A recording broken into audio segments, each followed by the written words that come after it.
सादर साहेब ज्या पद्धतीने देवेंद्र फडणवीस यांनी निर्देश दिले आहेत ते सगळ्या मंत्र्यांचा ताफा कमी करताय आणि तसा निर्णय पण झालाय. पण विरोधी पक्षातील लोक म्हणतात नौटंकी करताय आणि राष्ट्रवादी काँग्रेसचे ज्येष्ठ नेते सर्व त्यांनी म्हटलंय की मी गेल्या 4 वर्षांपासून माझ्या ताब्यामध्ये फक्त 4च गाड्या आहेत.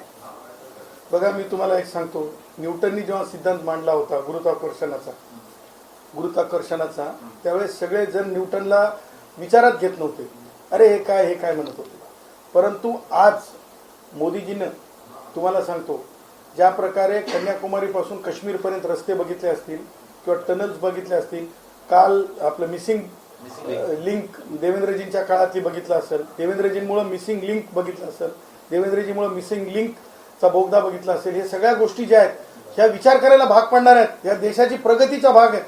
काँग्रेसांच्या काळात बैलगाडीच फक्त चालू शकत होती, गाड्या कुठं अँब्युलन्स तर विसरूनच जा.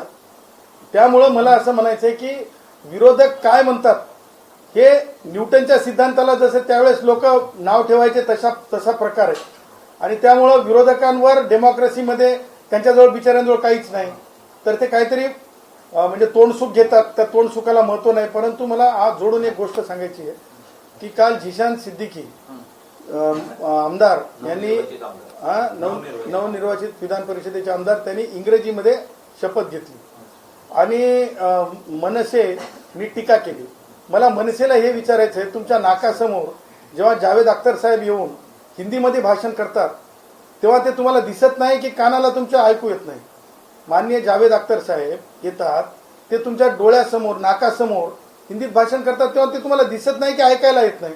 आणि मला असं म्हणायचंय की भारतीय संविधानामध्ये जी एकूण भाषांपैकी सगळ्याच भाषांचा मान आहे, म्हणजे हिंदी असेल, मराठी असेल, गुजराती असेल, तेलुगू असेल, तमिळ असेल, सगळ्याच भाषांचा मान आहे. त्यासोबतच इंग्रजी सुद्धा आता ही इंटरनॅशनल समूहानं आणि त्यातल्या त्यात भारतीय न्यायव्यवस्थेतली हायकोर्टातली बॉम्बे हायकोर्टातली भाषा सुद्धा इंग्रजी आहे. त्याच्यामुळं भाषेवरचं राजकारण मला असं वाटतंय सगळ्यांनीच फुलस्टॉप केलं पाहिजे. भाषेवरचं राजकारण सगळ्यांनीच फुलस्टॉप केलं पाहिजे. भाषेवरचं राजकारण सगळ्यांनीच फुलस्टॉप केलं पाहिजे. सर, तुम्ही आज जी पत्रकार ज्याच्यासाठी घेतली ते महत्वाचा मुद्दा असा आहे की तुम्ही जे म्हटलं आहे की ओपन ही कॅटेगरी नाही किंवा जनरली कॅटेगरी नाही, मात्र या विरोधामध्ये आता समजा काही जे ओपन कॅटेगरी देतात, ओपन कॅटेगरी ते संबोधतात लोक, त्यांच्यावर देखील अन्याय होत असल्यामुळे हा निर्णय घेतला असावा असा देखील एक सूर आहे. तेव्हा त्यांचा पण विचार करावा लागणार तुम्हाला. लक्षात ठेवा, आम्ही जनरल मेरिटच्या विरुद्ध नाही, जनरल मेरिट पण जनरल मेरिट मध्ये कोण आहे तर जनरल मेरिट मध्ये तमाम हिंदुस्तान के जो भाई है, महाराष्ट्र के जो आदि ज्याला म्हणतो आपण डोमिसाइल्ड आहेत, महाराष्ट्रातले डोमिसाइल्ड आहेत, सगळे डोमिसाइल्ड जनरल मेरिटला पात्र ठरतात.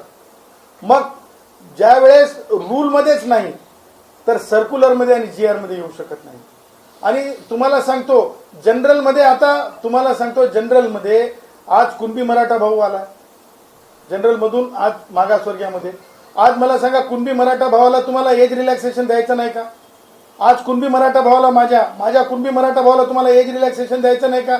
माझ्या भटक्या विमुक्ताच्या भावा तो असा आहे का की जी मुलं शहरांमध्ये राहतात त्यांचे पाल्य लवकर शाळेत टाकतात की वाडी तांड्यावरले लेकरं लवकर शाळेत जातात? हे सांगा मला तुम्ही. शहरातले लोक वाडी तांड्यावरले जातात का? मग एज पुढे गेलेलं असतं की नाही? मग एज रिलॅक्सेशन नको का? हा जनरल मेरिट विरुद्ध मागासवर्गीय असा संघर्ष नाही. जनरल मेरिट साठी सुद्धा लढणारे आम्ही आहोत, परंतु जनरल मेरिट मध्ये सगळेच येतात, सगळे डोमिसाइल्ड येतात. त्यामुळे याच्यात भेदभाव नाही. याच्यामध्ये कुडमुडा जोशी ब्राह्मण सुद्धा आहे, कुणबी मराठा सुद्धा आहे, वंजारी आहे, धनगर भाऊ आहे, त्याचबरोबर तुम्हाला सांगतो SC ST आहे, त्याचबरोबर बंजारा आहे, सगळेच आहे त्याच्यामध्ये. सर, पेट्रोल आणि डिझेलचे दर हे आज सकाळपासूनच 3 रुपयांनी वाढ झालेली आहे. सर्वसामान्य कुठेतरी आता याचा फटका बसू शकेल. तुमची काय प्रतिक्रिया? बघा, लक्षात घ्या की वैचारिक जी म्हणजे हे असते भूमिका ही सरकार निभवत असतात. ती वैचारिक भूमिका निभवत असताना म्हणजे देशाची वैचारिक खालमान होऊ नये जगासमोर, आणि जगामध्ये जी आज म्हणजे परिस्थिती आहे म्हणजे इंधनाच्या बाबतीतली, त्या परिस्थितीवर ती परिस्थिती लक्षात घेता पाकिस्तानात 450 रुपये लिटर आहे, 450 रुपये लिटर आहे.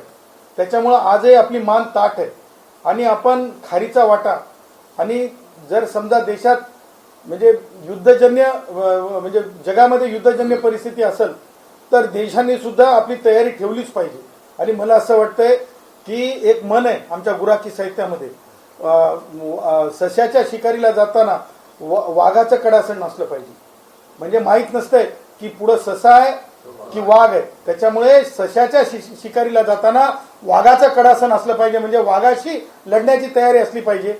त्याच्यामुळे पाकिस्तान वगैरे मामूली देश आहेत ते तर 450 पर्यंत गेलेत.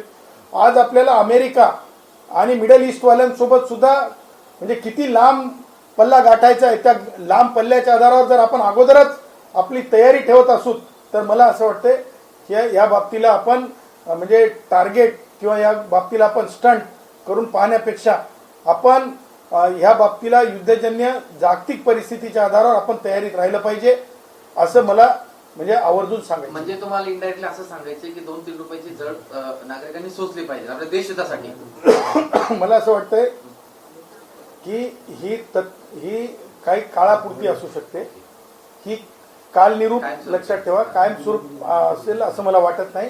कारण ही परिस्थिती निवळल्याच्या नंतर ऑटोमॅटिक ती म्हणजे बाब खाली येईल. कारण लक्षात ठेवा तिकडून तेल येणंही बंद आहे आणि इकडून आपला माल जाणंही बंद आहे.